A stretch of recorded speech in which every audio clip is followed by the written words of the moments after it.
눈물이라는 시가 있습니다. 그의 시를 옮겨보았습니다. 눈물이란 뭘까?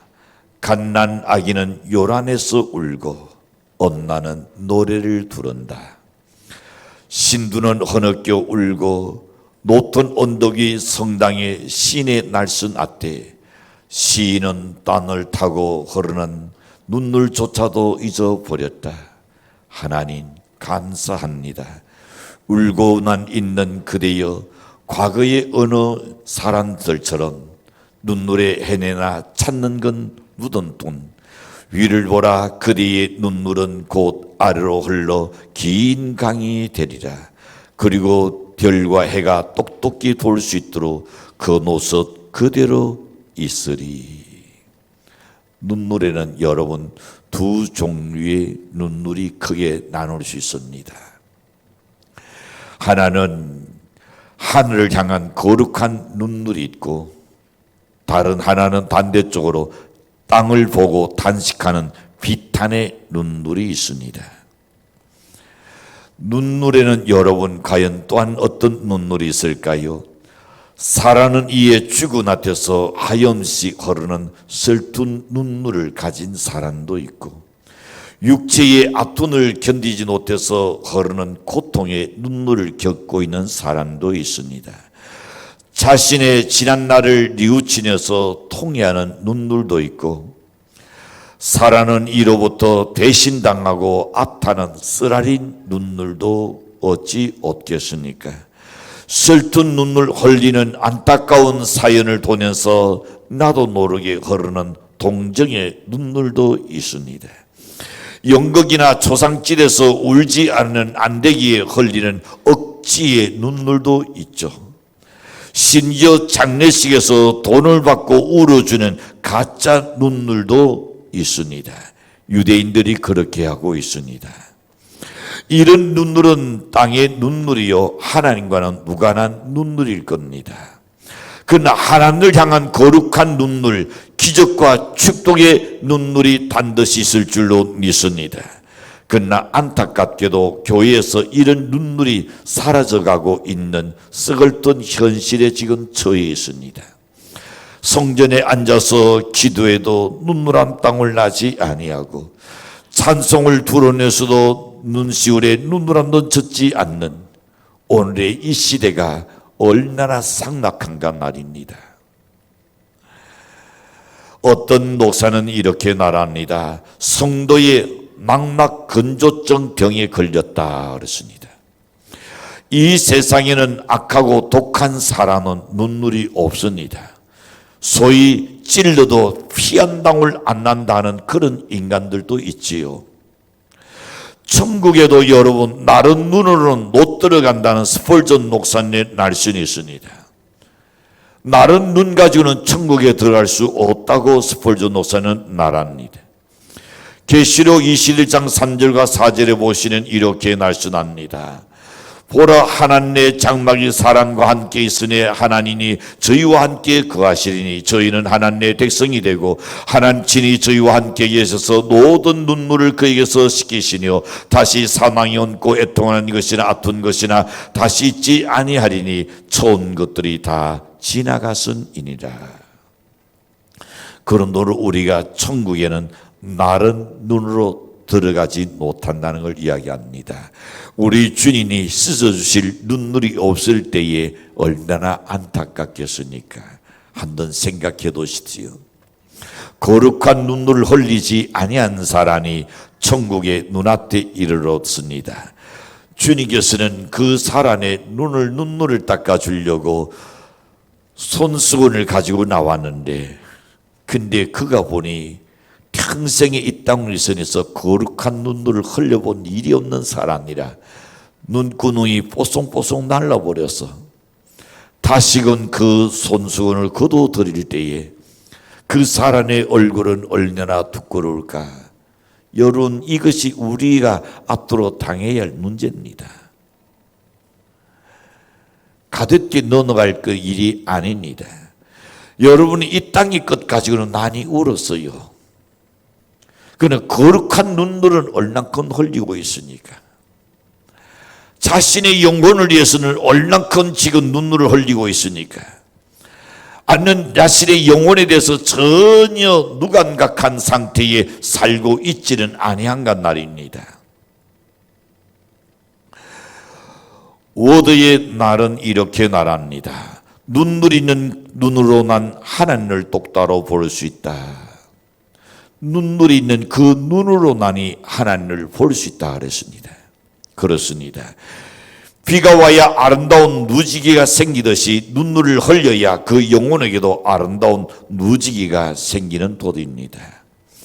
저는 이 시간 우리 모든 성도들이나 우리 재직들은 하나님께서 닫으시는 보석 같은 그런 눈물을 한 해 동안 흘리면서 하나님의 위로와 하나님의 축복을 받아 누리시기 위해서 과연 우리는 어떤 눈물을 흘려야 할까요?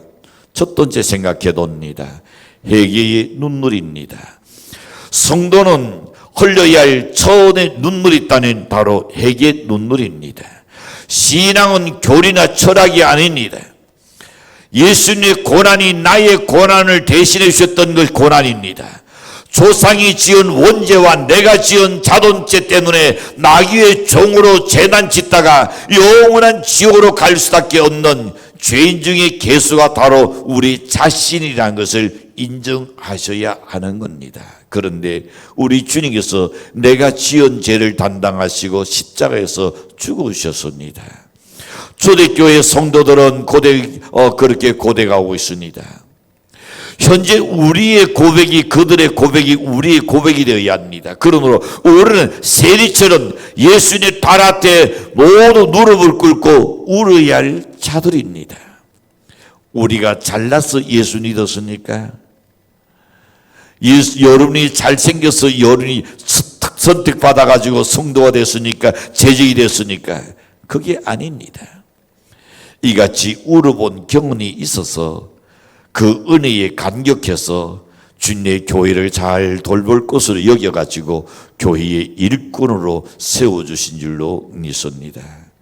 시편 기자 다윗은 눈물의 종이라 그랬습니다. 하나님 앞에서 거룩한 울보였습니다. 그렇게 전쟁터에서 용장이었던 사람이 한 번도 전쟁에서 져본 일이 없는 사람이 하나님 앞에서 나는 울보였습니다. 여러분 어떻습니까? 사람 앞에는 울보가 잘 돼요. 하나님 앞에는 왜 그렇게 당당하십니까? 왜 그렇게 우리가 당당해요? 울보가 될 줄 몰라요. 그럴 때는 하나님의 은혜를 경험하실 수가 없다는 겁니다. 사울과 다윗을 비교할 때에 다윗이 죄가 없어서 하나님이 그를 쓰신 것 아닙니다. 사울이 죄가 더 많기 때문에 하나님께서 버린 것이 아닙니다. 하나님 앞에서 거룩한 통회에 눈물이 있느냐 없느냐 그것의 기준이었습니다. 그래서 시편 6편 6절에 보낸 다윗의 회개의 눈물 보이오니 내가 단식함으로 피곤하여 밤마다 무엇으로 눈물 얻겠다고요? 내 요를 적시나이다.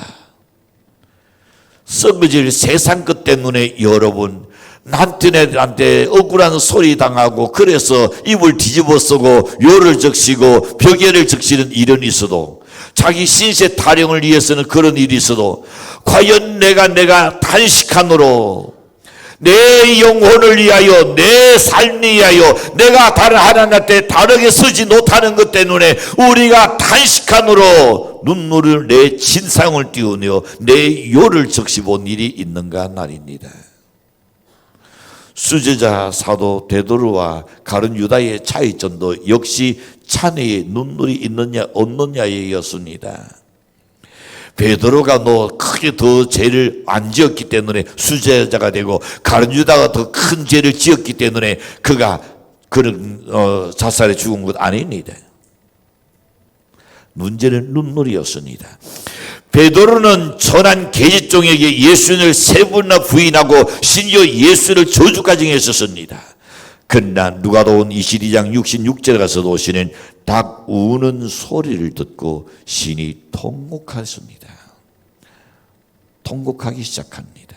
여러분, 베드로는 그날 이후로 산날까지 닭 울은 소리만 들으면 그는 아마 눈물이 흘렀을 겁니다. 닭의 울은 소리 듣는 순간에 그는 죄인의 눈물을 그냥 흘리지 아니할 수 없었습니다. 여러분, 자신의 조그만 죄까지도 우리 주님 나오늘 우리가 아프게 드린 사실을 깨닫고 눈물 흘린다면 그 사람은 til령 하나님의 사랑을 입을 사람이라고 여겨집니다. 우리는 나의 조그마한 잘못과 이것 때문에 하나님께 통해본 일이 있으니까 그것이 거룩한 눈물입니다. 이런 이야기가 있습니다. 하나님께서 천사를 시켜서 세상에서 가장 귀한 것을 가지고 오라고 이야기했습니다. 천사 세상에서 가보니 돌 같은데 돌이 아주 단짝단짝 아주 빛이 났었습니다. 어찌 보면 하늘의 별보다 더 빛난 것 같이 여겨지기에 이야, 이 땅 위도 이렇게 빛나는 것이 있을까 해서 다이아몬드를 가지고 하나님 앞에 가지고 왔었습니다. 그러나 하나님께서 기도하지 않았습니다. 천사는 자기 기대와는 완전히 반대로 실망하고 그리고 다시금 이 땅 위에서 가장 아름다운 것이 무엇이 있을까? 그렇게 다니는 중에 어디선가 죄인의 울음소리가 들렸습니다.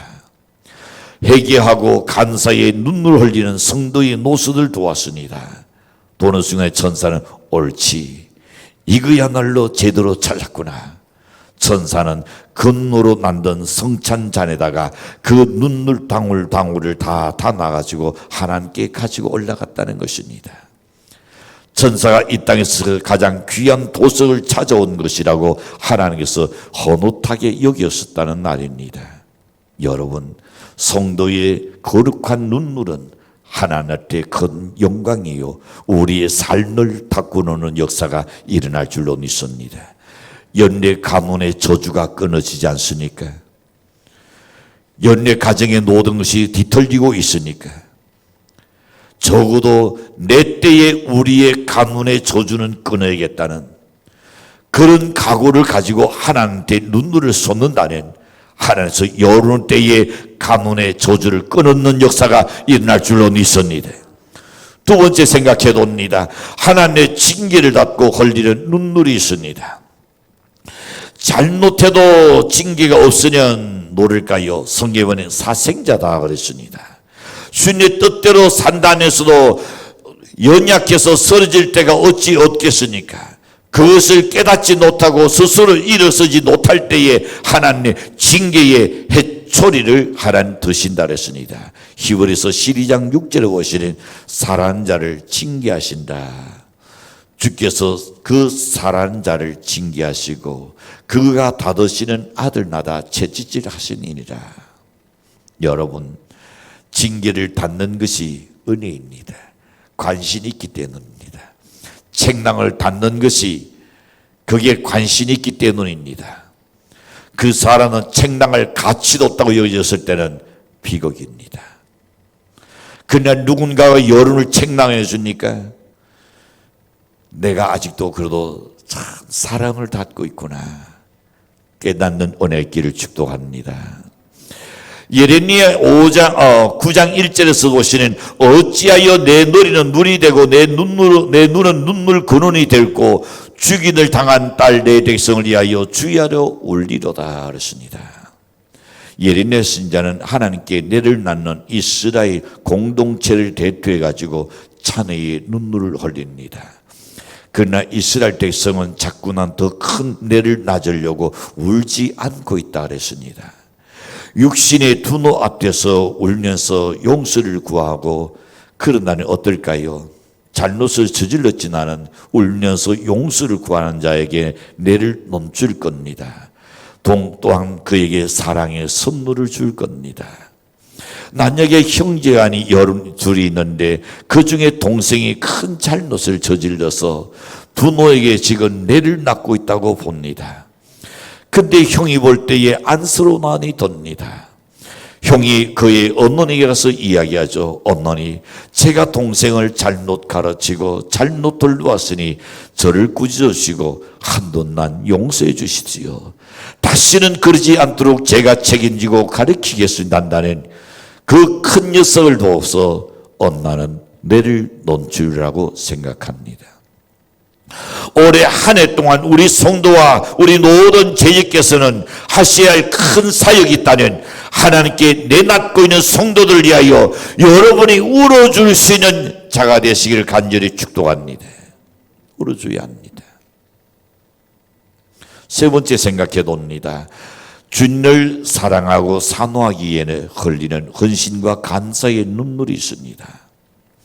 신약성에 나오는 한 여인의 눈물은 예수님을 감동하게 만들었습니다. 어떤 눈물이었을까요? 7 귀신 들렸다가 고친다던 여인이 있습니다. 이전에는 창녀였습니다. 지금은 성녀가 되었습니다.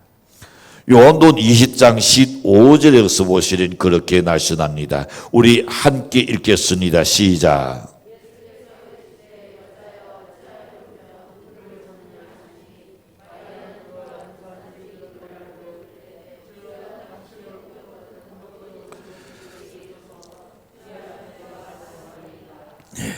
여기 보시는 낙달라 마리아에 대한 이야기입니다. 수활절 새벽 아무도 찾지 않는 무서운 공동 묘지입니다. 근데 예수님의 누드 낫에 가서 그는 울고 있습니다. 누가 우리의 살아는 주님을 훔쳐가 버렸다고. 예수님의 시신이 없어진 것을 보고 울고 있습니다. 그때 한 천사가 나타서 말합니다. 여자여 어찌하여 울며 누구를 찾느냐. 여러분, 우는 자에게는 위로가 있을 줄로 믿습니다. 우는 자는 주님의 사랑을 받을 겁니다. 오늘 여러분, 우리는 주님한테 얼마나 주님을 사랑하는 마음으로 산호하는 마음으로 연내 눈물이 흐르고 있는가 말입니다. 우리 예수님 십자가 지시기 전에 300데나리온에 넘는 옥합을 깨뜨려 버리고 그리고 긴 머리로 그 자기의 또한 눈물로 발등을 시키며 그 향수로 부어서 닦인 여인이 기억하실 겁니다. 남들은 그를 향하여 허비한다고 이야기했지만은 그러나 예수님께서는 그 여인을 향하여 뭐라고 말씀합니까?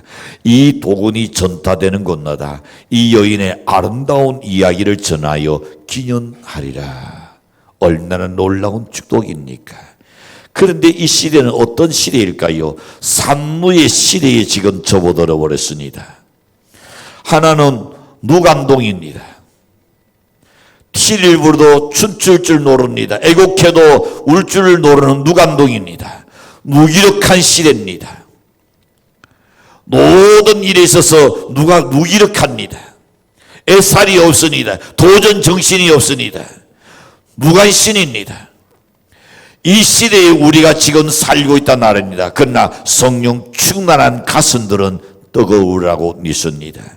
예수님의 피가 내 가슴에 흐르고 있기 때문입니다. 피의 간격이 있으면 은혜의 신앙이요, 피의 간격이 없으면 율법적인 신앙생활을 할 수밖에 없을 겁니다.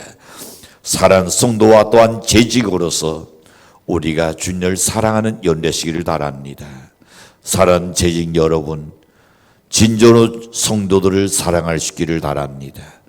먼저 들어왔다고 생각한다는 내중 들어오는 사람을 사랑할 줄 아는 마음을 가져야 합니다. 터세하는 자리가 교회가 아닙니다.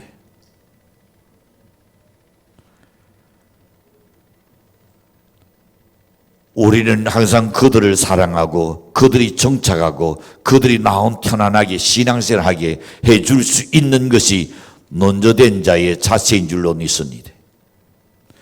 거기에 대하여 우리가 눈물이 없습니다. 회개의 눈물이 없습니다. 아니 주님을 사랑하는 마음이 없습니다. 교회를 사랑하는 마음이 없다는 것, 이것이 우리에게 가장 오늘 이 시대의 문제입니다. 예수님의 피가 내 가슴에 흐르고 있다면, 그 피의 간격이 있다면 우리는 은혜의 신앙생활을 할 수 있을 것이나 그렇지 않다면 우리는 율법적인 형식적인 종교인에 불과할 겁니다. 교회를 사랑하여 교회 일이라면 내 집 일보다 우선으로 생각하고 주님께 헌신하시되 쓰인다는 기회를 주신 것을 도리어 감사하는 연대시기를 바랍니다. 우리의 가진 것이나 우리의 지체라도 주님의 도구로 쓰시겠다고 원하신다면 그것사라는 축복입니다.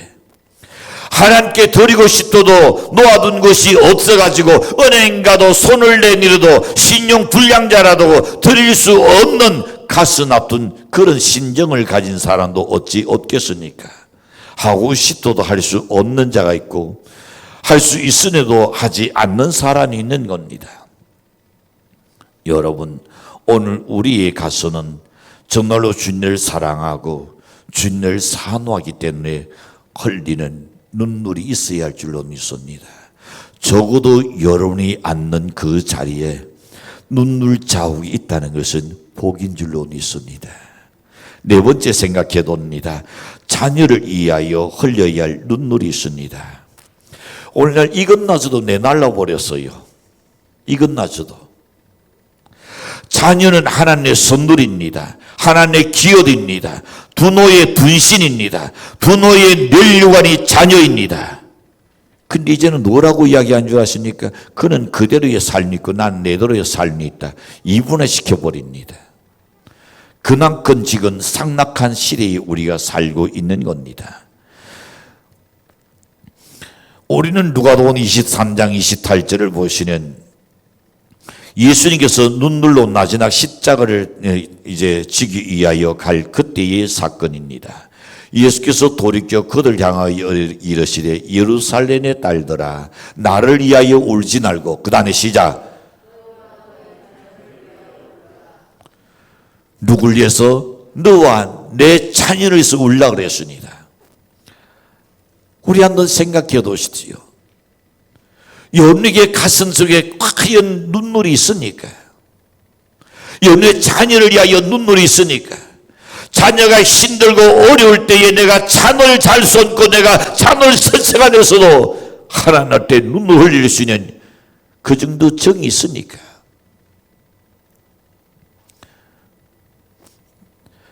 누가복음 7장 13절 보시면 나일성 가부가 아들이 죽은 나한테 슬피 울 때에 주님께서 거듭 말씀하신 것이 뭡니까? 울지 말라. 우는 자에게 주님께서는 울지 말라고 하셨지, 울지 않는 자에게는 한번 좀 울어봐라 그럴 겁니다. 여러분 향하여 주님께서 너는 어찌하여 눈속이 그렇게 뽀송뽀송 말라느냐?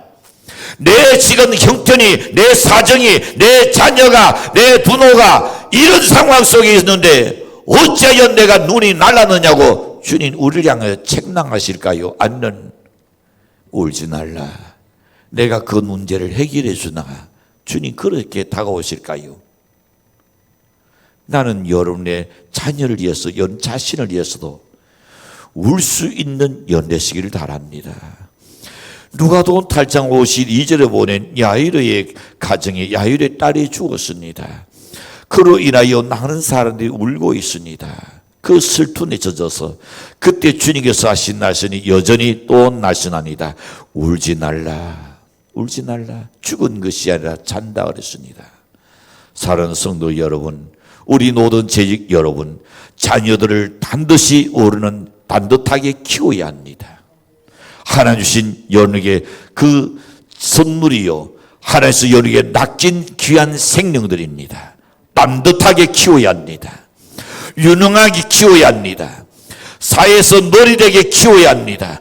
축복받을 수 있도록 키워야 할 줄로 믿습니다. 하나님께서도 특별히 여러분을 돌봐주실 줄로 믿습니다. 어떤 자에게?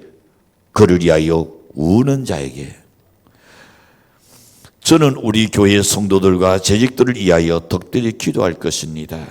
명목상의 여러 성도와 재직이 아니라 하나님께 복을 받을 수 있는 삶을 살 수 있도록 말입니다. 자녀들 위하여 우는 부모가 되시기를 바랍니다.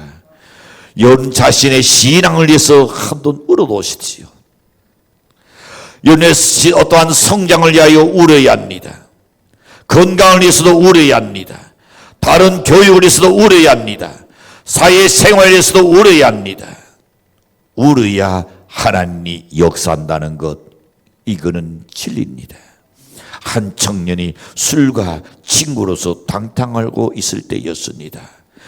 홀로 사는 가부 어머니가 그에게 어찌 곤란하지 않았겠습니까? 어찌 그렇게 타이르지 않았겠습니까? 애원돼 보았을 겁니다. 그러나 여전히 그는 늘 친구하고 술과 당당으로 나라를 보내고 있었습니다. 어느 날도 술이 가득히 취해서 자기 방에 쓰러져 누워있는데 그 어머니가 방에 가서 그 아들의 손을 꼭 붙잡고 하염없이 울고 있는 겁니다. 그 울어는 하나님 앞에 기도에 눈물을 흘리고 있었습니다. 한 방울 두 방울 그 아들의 손동무에 뚝뚝 떨어지기 시작했습니다. 그 아들은 술에서 잠시 눈을 뜰 때에 엄마가 걸려서 기도하는 것을 봅니다. 그 순간에 그는 내가 이렇게 살았어야 안 되지. 누가 그 나원을 변화시켰으니까? 하나님 줄로 있습니다. 뭘 보고 그를 변화시켰으니까? 엄마의 눈물을 보고 변화시킨 줄로 있습니다. 사랑하는 성도 여러분, 자녀를 위하여 줄 수 있는 최고의 유산은 부모의 눈물이라는 것 잊지 마시길 바랍니다. 자녀를 위해서 줄 수 있는 것은 헌신과 희생의 기도입니다. 부모의 눈물에 기도를 받고 자란 자녀는 결코 잘못되지 아니하고 결코 망할 일이 없을 줄로 믿습니다. 마지막으로 생각해 봅니다. 교회를 위한 눈물입니다. 교회를 향한 눈물. 시편 137편 1절에 보시면 이렇게 말씀합니다. 우리가 다델론의 여러 강변 거기에 앉아서 시온을 기억하며 울었더라. 이스라엘 백성들이 바벨론 포로로 잡혀가서 70년의 노예 생활을 하고 있었죠. 자기 땅에서 편안하게 살 때는 하나님의 고나운 줄을 전혀 몰랐습니다. 이렇게 편안하게 산다는 그 감사가 놀랐습니다. 그러나 바벨론으로 포로로 가고 난 후에 그들에게 놀이개가 되어버렸습니다. 그들로 하여금 수건을 타고 비파를 치게 하고 그리고 그들의 술잔을 기우는 거기에 흥을 돋궈주기를 원했던 겁니다. 그때야 그들은 그 수건을 나무에 걸어놓고 죽어는 죽으리라 생각하며 시온을 기억하며 울었더라 그랬습니다. 여러분, 이스라엘 백성은 돈지안으로 인하여 바벨론의 포로로 잡혀가고 날았습니다. 이제 다시 성전에 갈 수 없기 때문에 그발 강가에서 두 다리 뻗고 수건을 내고 울면서 그는 노래하고 있습니다. 하나님께서 그 눈물을 보시고 70년 그들에게 해당을 시키는 것을 봅니다. 시편 126편 1절에서 보면 이렇게 말씀합니다. 여호와께서 시온의 포로로 돌려보내실 때 오르는 뭐하는 것 같다? 꿈꾸는 것 같았도다. 해방될 줄이야 생각도 못했다는 겁니다. 우리는 평생 우리의 자손들도 노예로 바벨론에서 살라고 살 수밖에 없다고 생각했었습니다. 근데 하나님께서 도로에서 돌려보내시는 것은 이것이 생신이냐 꿈이냐? 오늘 연 우는 자에게 하나님께서 이와 같은 놀라운 기적이 있을 줄로 믿습니다. 연애 자녀에서 울 때에 연애 자녀는 바로 쓰는 역사에 날 겁니다.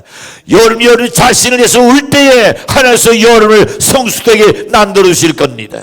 연애 하고자 하는 모든 목적과 일을 위해서 한번 시냇물같이 흐르도록 하나님께 울어놓으십시오. 이거는 믿지 말아요. 요거 믿고 살면 계속 꼬이고 실패합니다. 우리가 똑똑하든 얼마큼 똑똑해요. 알려는 얼마큼 알아요. 한치 앞도 모르는 것이 인간입니다. 전도하신 하나님한테 눈물로서 낚이는 연대시기를 부탁합니다. 그리한다는 눈물은 기적과 축복의 씨앗을 만들 줄로 믿습니다. 우리 교회도 이런 눈물의 성전이 있다면 소망이 있을 줄로 믿습니다. 우리 교회 안수사님과 권사님과 쑥사님과 우리 지사님들은 교회 부흥을 위하여 울어야 합니다. 전도해야 합니다. 교회를 요란하게 하는 일들이 일어나지 않도록 울어야 할 줄로 믿습니다. 우는 사자가 두루다니며 하이수나 있다는 믿는 자라도 신앙신이 있다는 사람마저도 삼키려고 호시탐탐 노리고 있다고 성경은 말하고 있습니다. 거론으로 오르는 깨어 기도하라고 날씬합니다. 건년에도 어떤 일이 있어도 잃어버린 영혼 구종을 위해서 구원을 위하여 생명을 걸어야 합니다. 동에 있는 영혼을 우리에게 달라고, 하나님 동에 있는 이 산지를 우리에게 달라고 우리가 눈물로 기도하고 찾아야 할 줄로 믿습니다. 우리 교회와 우리 성도들, 우리 모든 재직들이 여러분 생각해 보시지요. 한 사람이 만약에 5명씩 전도한다고 생각해 보시지요. 오르는 본당에서가 아니라 2층에서는 아니라 지하에 또한 세력 기도실까지 사람들이 가득 채울 수 있다고 믿습니다.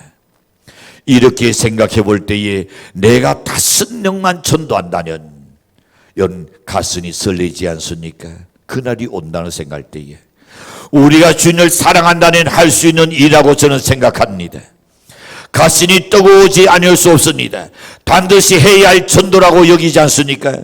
주님께서 여러분을 향하여 원하시는 것이 바로 교회를 위해서 울라 그랬습니다.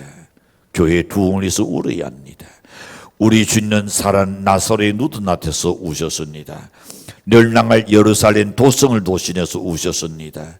낮이나 게세나의 동산에서 신한 통곡과 눈물로 십자가를 준비하셨던 주님이었습니다.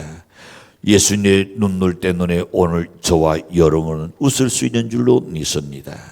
나의 사람 가족을 위해서, 이웃을 위해서 세계에 순환하는 영혼이 지금도 지옥을 향하여 달려가고 있습니다. 지옥이 구더기도 타지 않는 영원한 이 유황불이라고 성경은 말씀하고 있습니다. 인도의 정치가 내루는 이렇게 나라입니다. 모든 사람의 눈에서 모든 눈물을 닦아주는 것이 나의 제대의 소원이다. 여러분, 천국의 주인된 우리들의 나온에 내루 수상난도 못했어야 되겠냐 말입니다. 하나님은 성도의 눈물을 외면하지 않습니다. 이스라엘 백성들은 장례식장에서 흘린 그 눈물을 때로는 모두 등에다가 담았다가 그리고는 어디에 그 시신과 함께 묘지에 묻었다는 날이 있습니다. 그러나 성도 여러분, 여러분의 눈물은 하늘 도자 하나님 앞에 상달되어서 주의 책에 기록된다 그랬습니다. 우리도 다윗처럼 회개의 눈물, 징계에 닿는 자를 위한 중도의 눈물, 때로는 주님을 사랑하는 헌신의 눈물, 자녀를 위한 눈물, 영혼 구원과 교회를 향하여 눈물로 기도해야 할 줄로 믿습니다. 나의 눈물을 주의 등에 담으소서. 이렇게 날할 수 있는 눈물이 내나르지 않는 성도가 되시기를 주님으로 간절히 축복합니다.